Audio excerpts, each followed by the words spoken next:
अस्सलाम वालेकुम ख़वातीन व हज़रात। ये वीडियो उनके लिए जो पाकिस्तान से बाहर रहते हैं, स्पेशली जो कि गल्फ़ कंट्रीज़ में रहते हैं। ये मेरे दिल की बात है, मैं बहुत अरसे से इस बारे में सोचता था और मैं करता भी रहता हूँ बात ये, लेकिन मैं वीडियो पे पहली दफ़ा कह रहा हूँ। मैं चाहता हूँ कि जो भी आदमी जो है वो गल्फ़ कंट्रीज़ में रहते हैं, सऊदी अरब हो गया, यूएई, कतर, ओमान, बहरीन, जो भी गल्फ़ कंट्रीज़ हैं, स्पेशली गल्फ़ कंट्रीज़, वो लोग मेरी बात अगर आपका कोई जानने वाला है तो ज़रूर उसे उस तक पहुँचा दें और उसे सुनवा दें। देखें, एक किस्सा हम लोग सुनते रहते हैं और सुन सुन के जो है अब वो नॉर्मल लगता है, वो कोई चीज़ अब नॉर्मल लगती नहीं है। और वो किस्सा सिंपल है कि 18-20 साल की उम्र में कोई साहब जो हैं वो सऊदी अरब चले गए और पूरी उम्र मेहनत मजदूरी करने के बाद पीछे उन्होंने पैसे भेजते रहे और ज़मीनें जायदादें भी खरीदवाई, सब कुछ किया। जब 50-55 साल की उम्र में वो वापस आए सऊदी अरब से, तो वापस आके पता लगा कि उनके जो भाई बहन है वो जायदादें या तो बेच कर खा गए या फिर माँ बाप ने उनकी जायदाद जो है वो सब में इक्वली तकसीम कर दी, जो कि सिर्फ उन्होंने कमाई थी, और वापस आके उनके ऊपर उल्टा उनके ऊपर पैसे डाल दिए। फिर उसके बाद जब वो अपने बीवी बच्चों के पास जाते हैं तो बीवी बच्चे और गाली देते हैं कि जाओ अब अपने उन्हीं भाई बहन या उन्हीं माँ बाप के पास जिनको तुम इतना सा पैसे भेजते रहो या जो कुछ करते रहो, बच्चों के ताने पे ताने पे ताने मिलते रहते हैं। और वो जो आदमी है वो बेचारा पूरी उम्र मेहनत मजदूरी करने के बाद इस शौक में चला जाता है कि मैं तो इनके लिए कमा रहा था, उधर वापस आके वो कसम पुर्सी की ज़िंदगी गुजार रहा है। ये किस्सा जो है हर गली मोहल्ले में आपको मिल जाएगा, हर शहर में मिल जाएगा, हर आपका जानने वाला होगा या आपके किसी जानने वाले का जानने वाला होगा। इतने ज़्यादा ये किस्से हैं। अब इसकी वजह क्या बनती है? वजह देखें, वजह ये होती है कि एक इंसानी साइकोलॉजी है कि होता ये है कि जब आप पहले तो घर के हालात बहुत ज़्यादा ख़राब होते हैं, खाने पीने को कुछ नहीं होता, कुछ पैसे जमा करके बाहर भेज दिया जाता है बंदे को और बंदा जो है वो बाहर पैसे कमाता रहता है। बाहर जाके लेट से वो 30,000 की उसकी नौकरी लग गई है, 40,000 की नौकरी लग गई सऊदी अरब में। पहले घर के हालात जो 5-10 हज़ार में चलते थे, बहुत मुश्किल से चलता था, अब जो है वो वही 15,000 पे चले गए। अब आहिस्ता आहिस्ता डिमांड्स आना स्टार्ट होगी। डिमांड्स में क्या आएगा? मोटरसाइकिल लेना है जी। अब भाई ने जो पहले चल के जाता था अब उसे मोटरसाइकिल लेना है। पहले माँ बाप का गुजारा वैसे हो जाता था, अब उन्होंने एक एक दो दो एसी लगवाने और बाकी चीज़ों में एक एक करके छोटी छोटी 1 स्टेप एट ए टाइम, एक एक करके सीढ़ी चढ़ के ना ये चीज़ें बढ़ती हैं।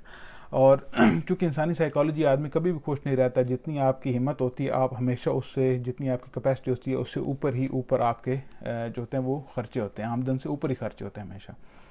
तो वो आदमी जो है वो जो बाहर होता है वो इस वजह से कि यार मेरे माँ बाप हैं, वो बाहर जाके उसे ज़्यादा लगाव भी महसूस होता है, वो उनको पैसे भेजता रहता है और सवाल भी नहीं करता और बगैर पूछे पैसे भेजता रहता है। पाकिस्तान में ये अक्सर आपको सुनने को मिलता है कि अगर आपका, हम कॉलेज में किसी से पूछते थे, अपने दोस्तों वगैरह से पूछते थे कि आपके अबू क्या करता है, तो वो आगे से कहते हैं कि बड़े भाई सऊदी होते हैं। ठीक है, ये आपको अक्सर मिलता रहता है ये चीज़ें। तो जब आप करते रहते हैं, और होता ये है कि आप प्यार मोहब्बत में पैसे दे दे दे दे कि आप अपनी तरफ से कोशिश कर रहे होते हैं कि आप सबको खुश कर लें, और ये बड़ी प्यार मोहब्बत है। और एंड पे ये होता है कि जब आप वापस आते हैं, माँ बाप को जो आपने पैसे भेजे होते हैं, उन्होंने ज़मीनें लेट से ख़रीदी हैं, तो उन्होंने अपने बाकी बच्चे भी उनके लिए एक जैसे उनकी जगह पर रह के देखें आप उनको ज़्यादा आजमाइश में डालते रहते हैं। तो वही होता है जो कि होना है। और उसके बाद फिर आदमी जो है आखिरी उम्र में आके रोता है। उसकी मेन वजह यह है कि बिल्कुल बैलेंस नहीं होती चीज़। अब आपको मैं समझाता हूँ, पहले एक बात मैं आपको बताता हूँ और फिर उसके बाद समझाता हूँ। देखें, अगर आपके पास टाइम, आपने ज़ोर की नमाज़ पढ़नी है, ज़ोर की नमाज़ में 4 फ़र्ज़ होते हैं। अगर फ़राइज़ में 4 फ़र्ज़ हैं, आप एक दिन कहें कि नहीं यार मेरे पास टाइम ज़्यादा है, मैंने जो है वो आज मैं बड़े अच्छे मूड में भी हूँ, टाइम ज़्यादा है और मैं पढ़ भी सकता हूँ, तो मैं 4 नहीं मैं 8 फ़र्ज़ पढ़ूंगा। नहीं, ऐसे नहीं होता। आपने जो आपके फ़राइज़ हैं 4 अगर फ़र्ज़ हैं तो आपने 4 ही पढ़ने हैं। आप 8 पढ़ेंगे तो उसकी कोई अहमियत कोई नहीं है। बिल्कुल इसी तरीके से जब आप पाकिस्तान में होते हैं, कसम पुर्सी की हालत में होते हैं, और फिर अल्लाह ताला पाकिस्तान से बाहर ले जाके आप लोगों को जो है वो दे देता है, रोज़ी रोटी आपकी कुशादा कर देता है, तो ये बात ध्यान में रखें कि माँ बाप के फ़राइज़ जो हैं और भाई बहन के फ़राइज़ तो बहुत इंपॉर्टेंट है। माँ बाप के साथ आप उसमें सलूक रखें और उनकी हर जायज़ ज़रूरत पूरी करें, लेकिन हद से ज़्यादा देकर अपने माँ बाप को जो है वो खामखा आजमाइश में ना डालें। बिल्कुल इसी तरीके से जिस तरीके से बचपन में अगर आपको उन्होंने ज़्यादा दिया होता, माँ बाप अगर बच्चे को ज़्यादा दे दें, हाथ से ज़्यादा दे दें, तो बच्चे बिगड़ जाता है। और उसकी वजह सिंपल सी है कि हाथ से ज़्यादा आ गया और बहुत कम वक्त में आ गया तो बच्चे ने बिगड़नी। इसी तरीके से आपके माँ बाप भी इंसान है। आपको बुरा लगेगी ये बात, लेकिन आपके माँ बाप भी वैसे इंसान है जिस तरीके के आप इंसान हैं। तो आपके पास जब आता है तो आप ये मेक श्योर करें कि आप अपने माँ बाप की जायज़ सारी ज़रूरियात पूरे करें, उनके साथ हुस्न सलूक रखें और किसी किस्म का गलत बर्ताव उनके साथ ना रखें, लेकिन जायज़ ज़रूरत से ऊपर आप ना दें, क्योंकि जब भी आप जायज़ ज़रूरत से ऊपर देंगे फिर आप 50 साल की उम्र में जाके आप रोएंगे। किसी को भी, माँ बाप हो गए, बहन भाई, इवन बीवी बच्चों को भी अगर आप जाए ज़रूरत से ऊपर देंगे तो आप बाद में जाके रोएंगे। होता ये कि शुरू में आपकी वफादारी जो होती है वो माँ बाप के साथ होती है जब आप उधर जाते हैं। जब आप उधर से कुछ अर्से बाद आपकी शादी हो जाती है तो आपकी वफादारियाँ तकसीम हो जाती हैं। माँ बाप, बहन भाइयों से लेकर आपकी अब वफादारी बीवी में तकसीम हो जाती है। फिर उसके बाद बच्चे आते हैं तो वफादारियाँ आपकी तकसीम होती रहती है, तो उनमें बैलेंस नहीं होता।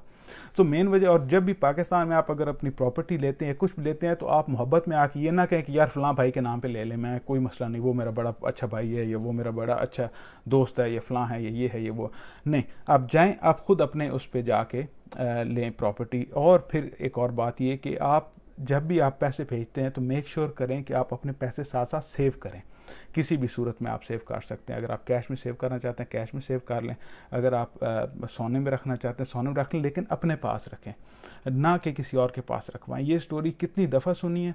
और उसके बाद ये होता है ये कि लोग प्यार मोहब्बत में करते हैं, एंड फिर होते रहते हैं। हाँ, अगर आपने प्यार मोहब्बत में आप कहते हो कि नहीं यार मैं ये ऐसे तो नहीं, ये तो पॉसिबल नहीं है, गुनाह हो जाएगा, तो फिर आप इस तरह करें, जब आपका मूड अच्छा हो तो 4 के बजाय 8 फ़र्ज़ पढ़ लें।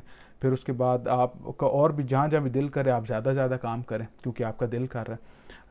और अगर आपने ऐसे करना है तो फिर आप जब आप आगे जाके एंड पे जाके रोएंगे तो फिर आपका रोना बनता नहीं है। तो मैं इस वजह से ये बताना चाहता हूँ लोगों को जो भी गल्फ़ वगैरह में रहते हैं कि यार प्लीज़ मेहरबानी करो और अपने लिए कुछ बचा के रखो। इन्होंने तुम्हें नेशनैलिटी नहीं देनी, और जब आपने वापस जाना है आपको पाकिस्तान का निज़ाम भी सही तरीके से नहीं पता, और आपकी जो भी थोड़ी बहुत जमा पूंजी होगी उसने लग जाना। तो ये बात है, ये मैसेज है। थैंक यू वेरी मच और खुदा हाफिज़।